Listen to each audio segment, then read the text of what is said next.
Okay, ચલો friends, ગઈ વખતે સેકન્ડ ચેપ્ટર શરૂ કર્યું હતું. આજે આમાં આગળ વધીએ. વિદ્યુત સ્થિતિમાનની ચર્ચા કરી હતી અને વિદ્યુત સ્થિતિમાનનું સૂત્ર આપણે લાવ્યા હતા V બરાબર KQ અપોન R. આ સૂત્ર આપણે લઈને આવ્યા હતા. આજે આપણે વિદ્યુત સ્થિતિ ઊર્જાની ચર્ચા કરીશું. પેલા અને આમાં લગભગ વ્યાખ્યા સરખી છે. વિદ્યુત સ્થિતિમાનમાં વ્યાખ્યા હતી અનંત અંતરેથી આપેલા વિદ્યુત ક્ષેત્રમાં એકમ વીજભારને લાવવા માટે વિદ્યુત ક્ષેત્રની વિરુદ્ધમાં જે કાર્ય કરવું પડે એને વિદ્યુત સ્થિતિમાન કહેવાય. બંનેમાં કોમન બાબત કઈ છે? તો કે ઝડપ એની અચળ જોઈએ, મતલબ પ્રવેગી ગતિ નથી. પ્રવેગી ગતિ નથી એટલે જે બાહ્ય બળ છે એ બાહ્ય બળ વિદ્યુત ક્ષેત્ર દ્વારા લાગતા બળ જેટલું જ હોય છે. એનો વિરોધ કરતું બળ એ વિદ્યુત ક્ષેત્ર જેટલું જે બળ લગાવે એટલા જ બળથી આ બળ લગાડીને વીજભારને લાવવામાં આવે. તો આ જ વ્યાખ્યાને આપણે આખી સમજી લઈએ.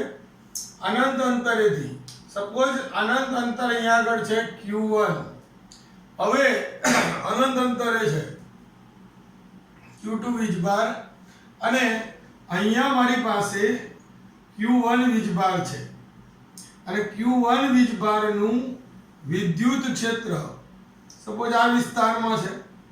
હવે અહીંયા વિદ્યુત ક્ષેત્ર છે તો આ જગ્યાએ Q1 વિદ્યુત ભારને લીધે જે વિદ્યુત ક્ષેત્ર પેદા થાય એ વિદ્યુત ક્ષેત્ર પ્રમાણે આ P બિંદુ આગળ વિદ્યુત સ્થિતિમાન V ગણીએ તો હવે વિદ્યુત સ્થિતિમાન કઈ રીતે? તો કે એકમ વીજભારને P બિંદુએ આ વિદ્યુત ક્ષેત્રમાં લાવવા કરવું પડતું કાર્ય એટલે વિદ્યુત સ્થિતિમાન.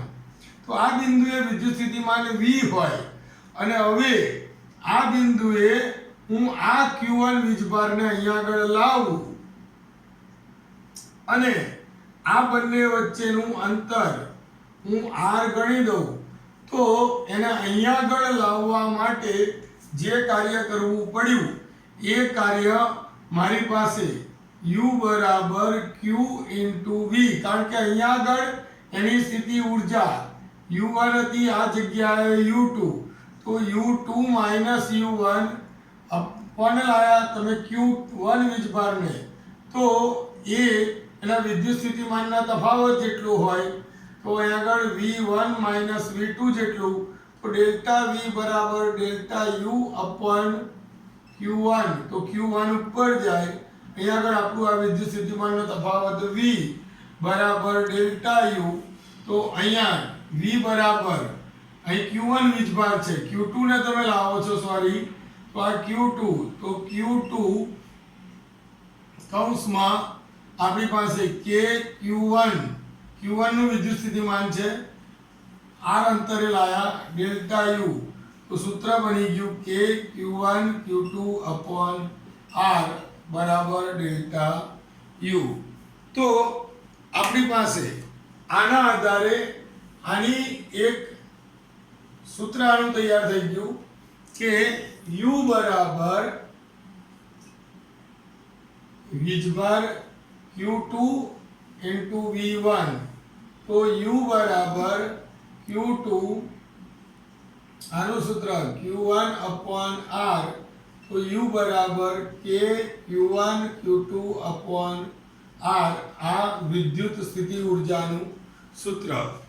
હવે આના આધારે એક અગત્યનો પ્રશ્ન છે કે ત્રણ વીજભારો વડે બનેલા તંત્રની સ્થિતિ ઊર્જા નું સૂત્ર મેળવો. તો સૌથી પહેલા અહીંયા અવકાશમાં કશું નથી અને અવકાશમાં કશું નથી એવી જગ્યાએ કોઈ એક એ બિંદુએ Q1 વીજભારને લાવું છું. હવે અહીંયા આ Q1 વીજભાર આવ્યો ત્યારે એનું વિરોધ કરનારું કોઈ બળ અહીંયા આગળ કોઈ વિદ્યુત ક્ષેત્ર હાજર નહોતું, તો આપણે કાર્ય કરવું પડતું નથી. તો સૌથી પહેલો મુદ્દો કે આપેલા અવકાશમાં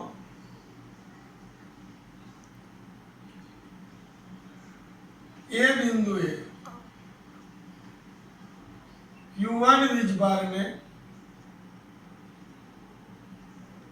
લાવવા કરવું પડતું કાર્ય બરાબર 0. એટલે W1 મારી પાસે શું આવી ગયું? 0. કારણ કે આનો વિરોધ કરનારું કોઈ હાજર જ નથી. પણ હવે અહીંયા આગળ આ Q1 વીજભાર છે, તો Q1 વીજભાર જે જગ્યાએ છે એનાથી કોઈ એક આ જગ્યાએ બી બિંદુએ R12 અંતરે Q1 થી R12 અંતરે બી બિંદુ છે. તો આ બી બિંદુએ Q1 ને લીધે ઉદ્ભવતું વિદ્યુત સ્થિતિમાન મળે. તો અહીંયા બીજું કે Q1 વીજભારથી ને કારણે Q1 થી R12 અંતરે બી બિંદુ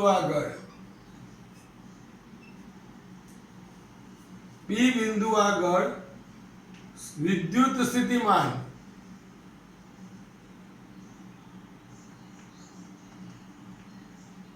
V1 ગણી લો. તો એ V1 કેટલું થાય? તો કે KQ1 upon R12. આ ત્યાંનું. હવે અનંત અંતરેથી ફરી એકવાર સમજો કે પહેલા કોઈ નહોતું એટલે Q1 વીજભારને લાવવા કોઈ કાર્ય ના કરવું પડ્યું. હવે આ Q1 છે તો બી બિંદુએ એનું વિદ્યુત સ્થિતિમાન V1 છે અને V1 વિદ્યુત સ્થિતિમાન છે. તો આ બી બિંદુ આગળ અનંત અંતરેથી Q2 વીજભારને લાવવા માટે કરવું પડતું કાર્ય એટલે W2 બરાબર Q2 વીજભારને લાયા V1 ના એરિયામાં, તો આગળ Q2 કૌંસમાં K Q1 upon R12. તો સૂત્ર શું થઈ ગયું કે Q1 Q2 upon R12 આવ્યું આ W2. આપણી પાસે બીજું કાર્ય આવ્યું. હવે આ બંને પહેલા કોઈ નહોતું, Q1 લાયા, કાર્ય ના કરવું પડ્યું. Q1 હતો અને Q2 લાયા એટલે કાર્ય કરવું પડ્યું. હવે કોઈ સી બિંદુ આગળ આ બંને વીજભારોને લીધે મળતું વિદ્યુત સ્થિતિમાન અહીંયાથી જોવા જાવ તો R23 અને અહીંયાથી જોવા જાવ તો R13. હવે તો એનો મતલબ એમ થયો કે Q1 અને Q2 વીજભારો ની હાજરીમાં સી બિંદુએ વિદ્યુત સ્થિતિમાન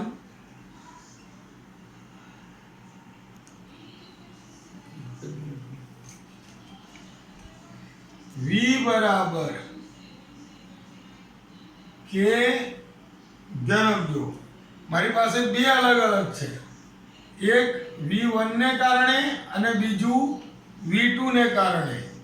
તો હવે આ બિંદુએ મારે Q3 વીજભારને અનંત અંતરેથી લાવવું હોય તો એનો મતલબ એમ થયો હવે Q3 વીજભારને અનંત અંતરેથી સી બિંદુએ લાવવા માટે કરવું પડતું કાર્ય W3 બરાબર Q3V. તો W3 બરાબર Q3 કૌંસમાં V1 નું K Q1 upon R13 આનાથી અંતર અહીંયા આગળ યાદ રાખજો V બરાબર K Q1 upon R13 અને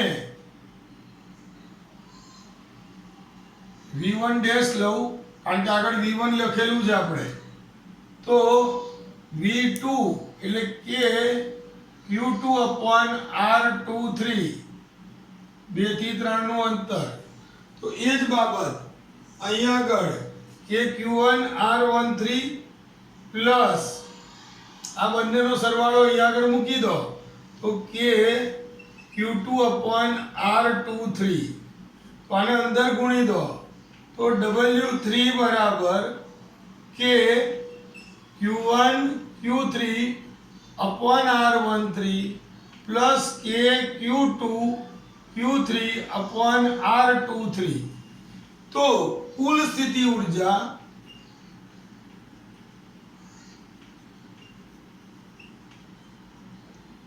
U બરાબર W1 plus W2 plus W3 તો એનો મતલબ એમ થયો કે U બરાબર W તો 0 છે પેલું K Q1 Q2 upon R12 plus K Q2 Q3 upon R23 plus K Q1 Q3 upon R13 તો આ આપણું કુલ તંત્રનું કુલ સ્થિતિ ઊર્જાનું સૂત્ર મળ્યું એક વખત ફાસ્ટ સમજાઈ દઉં ધ્યાન તો અનંત અંતરેથી Q1 વીજભાર Q2 વીજભાર અને Q1 વીજભારના વિદ્યુત ક્ષેત્રમાં આપેલા બિંદુએ અચળ ઝડપથી કોઈ નિશ્ચિત બિંદુએ લાવવા માટે વિદ્યુત ક્ષેત્રની વિરુદ્ધમાં કરવું પડતું કાર્ય એટલે એ બિંદુ વિદ્યુત ક્ષેત્રની વિરુદ્ધમાં અચળ ઝડપથી અને વિદ્યુત ક્ષેત્રમાં લાવવા માટે કરવું પડતું કાર્ય 3 વીજભારો છે હવે એનો કઈ રીતે તો સૌથી પહેલા કોઈ નતું Q1 આવ્યો Q1 ની હાજરીમાં B આગળ વિદ્યુત સ્થિતિમાન એ વિદ્યુત સ્થિતિમાનની હાજરીમાં એ બિંદુએ Q2 ને લાયા એટલે કાર્ય કરવું પડ્યું AW2 પછી બંને હાજર હતા અને C બિંદુએ વિદ્યુત સ્થિતિમાન V C બિંદુએ વિદ્યુત સ્થિતિમાન કયું આવ્યું તો એ બંને મૂક્યું આપણે હવે આ જગ્યાએ Q3 વીજભારે લાવવો છે તો એના લીધે કરવું પડતું કાર્ય તો કે અહીંયા આગળ આ બંનેનું વિદ્યુત સ્થિતિમાન Q3V પણ V ની કિંમત ત્યાંથી લાઈન મૂકી Q3 અંદર ગુણ્યું કુલ સ્થિતિ ઊર્જા તો ત્રણેય પ્રકારના કાર્યનો સરવાળો તો આ ટોટલ આપણને 3 માર્કનો 2 માર્કનો ક્વેશ્ચન તૈયાર થયો બરાબર છે થેન્ક યુ વેરી મચ